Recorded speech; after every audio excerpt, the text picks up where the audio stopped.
Dear learners, সোজা পয়েন্টে চলে আসি।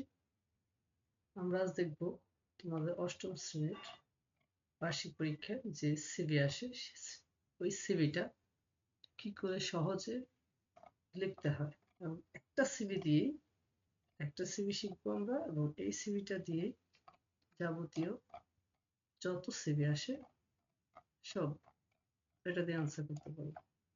ঠিক আছে? তো তার জন্য প্রথমে চলো আমরা প্রশ্নটা দেখে আসি যে পরীক্ষায় কি করে আসবে প্রশ্নটা। পরীক্ষায় আমাদের এইরকম দেয়া থাকবে,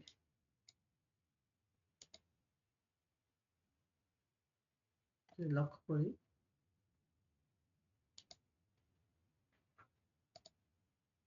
Suppose you are Rashid or Rashida and you have completed your post-graduation degree.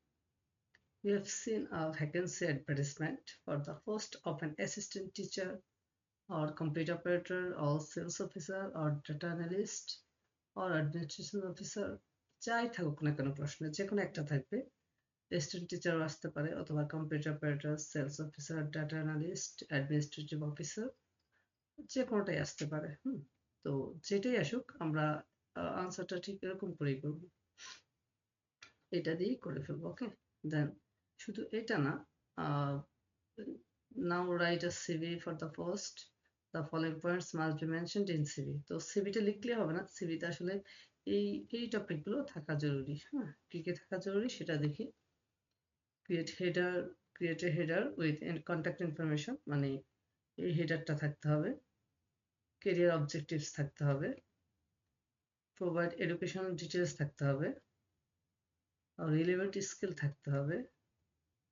Personal information and personal attributes গুলো থাকতে হবে, এবং দুইটা রেফারেন্স দিতে হবে। ঠিক আছে, এই হলো আমাদের কোশ্চেন। তো চলো আমরা সিভিটা কি করে লিখবো এবার সেটা দেখা যাক।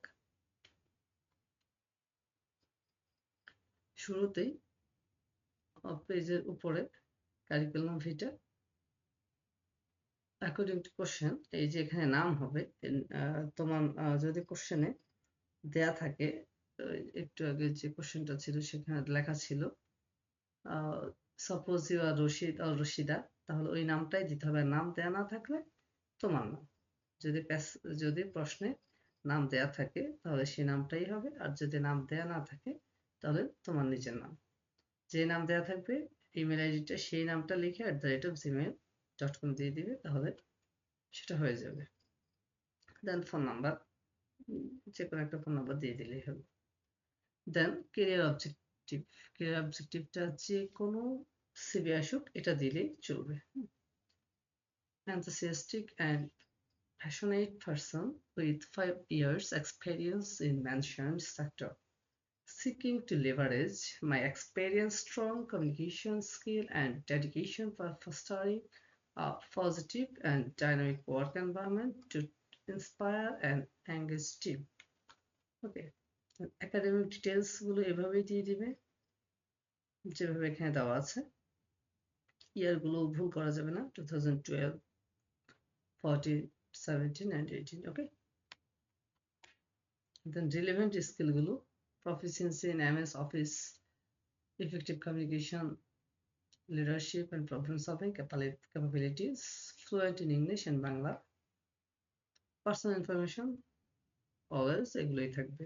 ফাদার্স নেম, মাদার্স নেম, তো এগুলো সাধারণত দেয়া থাকবে না, এগুলো যে কোনো একটা নাম দিয়ে দিলে হবে। ফাদার্স নেম, মাদার্স নেম তুমি তোমার ইচ্ছে মতো দিবে। ডেট অফ বার্থ, যেহেতু সার্টিফিকেটে সালটা দেওয়া আছে, তার ডেট অফ বার্থ এই 2000 বা তার আগে দিতে হবে। ওকে, আর এগুলো অ্যাজ ইউজুয়াল এরকমই দিবে। রেফারেন্সটা দুই পাশে দুইজন রেফারেন্স দিয়ে দিবে। যে কোনো সিভি আসলে এই দুইটা রেফারেন্স দিবে। তো একটা হলো কোম্পানি, প্রাইভেট কোম্পানি হলে কভার হয়ে যাবে, আর একজন হলো প্রফেসর। ওকে, আর রেফারেন্স দুইটা দেওয়ার পর সেই সাথে সবার নিচে এই লাইনটা লিখে দিতে হবে, to my best of knowledge the information stated above is true and accurate. ওকে, তাহলে আমাদের সিভিটা মূলত দাঁড়ায় এরকম। এই যে এটা হলো সিভি। পরীক্ষা হলে ঠিক এরকম করে লিখতে হবে, লিখলে আশা করি ফুল মার্কস পেয়ে যাবে। যে কোনো সিভি আসলে জাস্ট এটা লিখে দিবে। ওকে, নিচে দিয়ে সিগনেচারটা দিয়ে দিন। ধন্যবাদ। আজ